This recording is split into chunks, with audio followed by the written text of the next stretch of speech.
नमस्कार साथियों, स्वागत है आप सभी का आपकी अपनी पाठशाला पर। मैं हूं अंकित अवस्थी। दुनिया में बदलती तेजी से बदलते हुए घटनाक्रमों में अचानक आज एक सुर्खी हम चर्चा में लेकर आए हैं। चर्चा है यूएई के राष्ट्रपति की भारत यात्रा।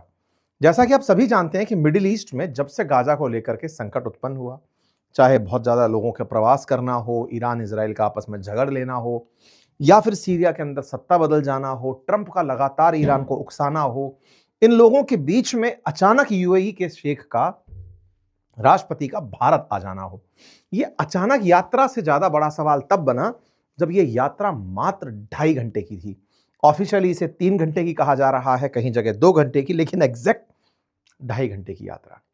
एक देश का राष्ट्राध्यक्ष आता है, भारत के प्रधानमंत्री रिसीव करने जाते हैं, अपने कार्यालय लेकर आते हैं और वो तुरंत वापस चले जाते हैं। 2.5 घंटे के अंदर ऐसा क्या था? ये अपने आप में पूरे वर्ल्ड के अंदर डिस्कशन का चर्चा बन गया है। ये बिल्कुल वैसे ही है जैसे प्रधानमंत्री मोदी एक बार जाकर पाकिस्तान में नवाज शरीफ की पोती के घर में शादी में शामिल हो गए।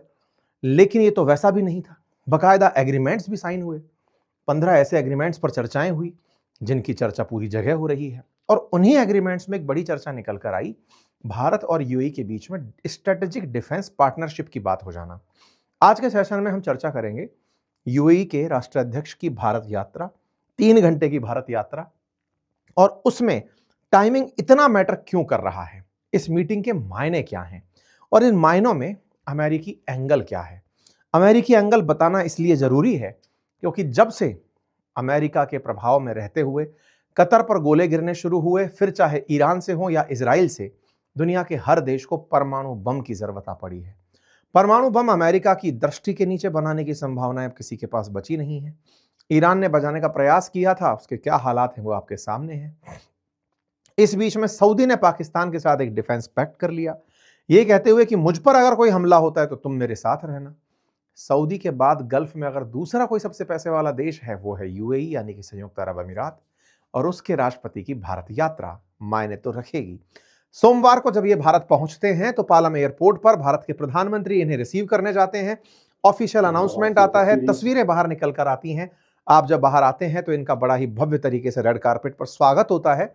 समय को बचाने के लिए अपनी तरफ से भारत ये बताने के लिए कि यूएई कितना हमारे लिए मायने रखता है, भारत के प्रधानमंत्री यहां जाते हैं। आपको मैं बताता चलूं कि भारत इन पर्सन अगर देशों के साथ व्यापार की बात की जाए तो नंबर 1 व्यापार करता है चाइना के साथ, नंबर 2 पर यूएसए के साथ, और नंबर 3 पर जिस देश के साथ व्यापार करता है उसका नाम यूएई ही है। भारत और यूएई के बीच 3rd लार्जेस्ट ट्रेड पार्टनरशिप है। ऐसे में एक ऐसे देश को भारत के द्वारा इस तरह का वार्म वेलकम मिलना और इन वेलकमों के मायने निकलना लाजमी है। आइकॉनिक तस्वीर प्रधानमंत्री की, जब वो अक्सर किसी राष्ट्राध्यक्ष को अपनी गाड़ी में लेकर चल रहे होते हैं तो ऐसी तस्वीरें आना सामान्य सी बात है। तस्वीरें आती हैं इनके आपस में मिलने की, तस्वीरों में आते हैं एक झूले पे झूलते हुए तस्वीर। कभी शी जिनपिंग को झुलाया था, आज शेख नहयान को झुलाया गया है, लेकिन ये झूला गुजरात का है और इसे इन्हें भेंट कर दिया गया है।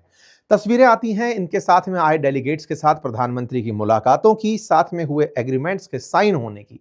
ये सब इतना तेजी से हो रहा था कि जिन्हें देखकर लग रहा था कि ये केवल और केवल आने का दस्तूर निभाना था, बाकी सारे काम तो संभवतः पहले से ही होकर रखे थे। भारत और इनके बीच में स्ट्रेटेजिक डिफेंस पार्टनर का एग्रीमेंट होता है, लेटर ऑफ इंटेंट जाहिर किया जाता है, food sector cooperation, civil nuclear cooperation, साथ ही साथ व्यापार को $200 बिलियन तक पहुंचाने की बात होती है। धोलेरा स्पेशल रीजन जो बन रहा है गुजरात के अंदर, उसके अंदर इन्वेस्टमेंट की बात होती है।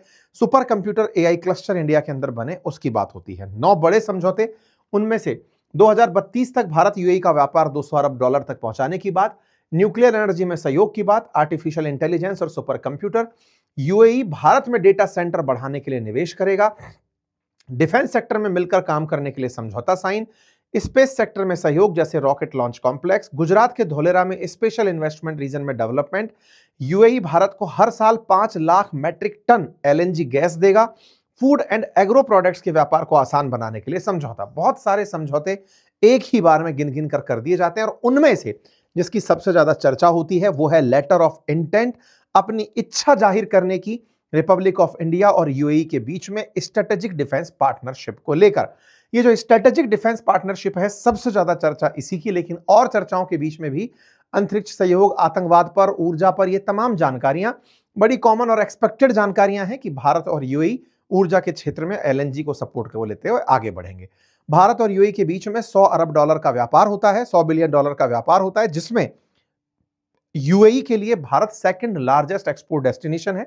$63 बिलियन का भारत को एक्सपोर्ट होता है। सबसे ज्यादा एक्सपोर्ट ये चाइना को करता है, उसके बाद भारत को करता है। भारत यहां पर $36 बिलियन का एक्सपोर्ट करता है, second largest export. Individual country wise अगर हम बात करें तो हम यूएई को करते हैं, ये हमारे लिए एक बड़ा नंबर है आफ्टर यूएसए। भारत के लिए बहुत बड़ी मात्रा में यूएई के अंदर एक्सपोर्ट होना और यह व्यापार बढ़ाकर 200 बिलियन तक का लक्ष्य 2032 में ले जाना काफी महत्वाकांक्षी प्रतीत होता है। आप सभी को ध्यान होगा, हमने आपको बताया भी है कि एज ए ग्रुप अगर हम बात करें तो भारत ग्रुप के रूप में ईयू के साथ में अमेरिका के बाद सबसे ज्यादा ट्रेड करता है। यूएसए, चाइना, यूएई, यही नंबर आगे पीछे होते रहते हैं। यूएसए के साथ अगर बायलैटरल ट्रेड की बात करें फाइनेंशियल ईयर 24-25 में तो $132 बिलियन का था, चाइना के साथ $128 बिलियन का था। जब चाइना गलवान वैली इंसिडेंट नहीं हुआ था तो नंबर 1 पर चाइना चलता था।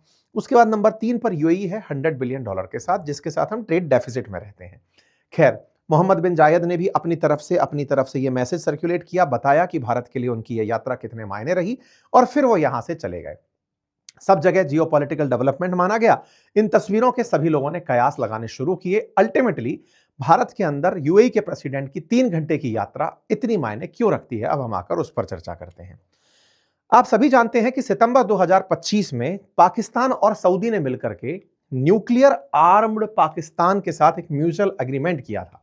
सऊदी का पाकिस्तान के साथ जो एग्रीमेंट था उसमें यह कहा गया था कि अगर पाकिस्तान पर कोई हमला होगा तो सऊदी साथ खड़ा होगा और सऊदी पर अगर कोई हमला होगा तो पाकिस्तान साथ खड़ा होगा। इस पर हमने सेशन भी किया था, हमने आपके साथ में जानकारी भी साझा की थी कि यह कितना मायने रखता है वैश्विक रूप से, तब जबकि न्यूक्लियर वेपन रखने वाले देश सीमित हैं।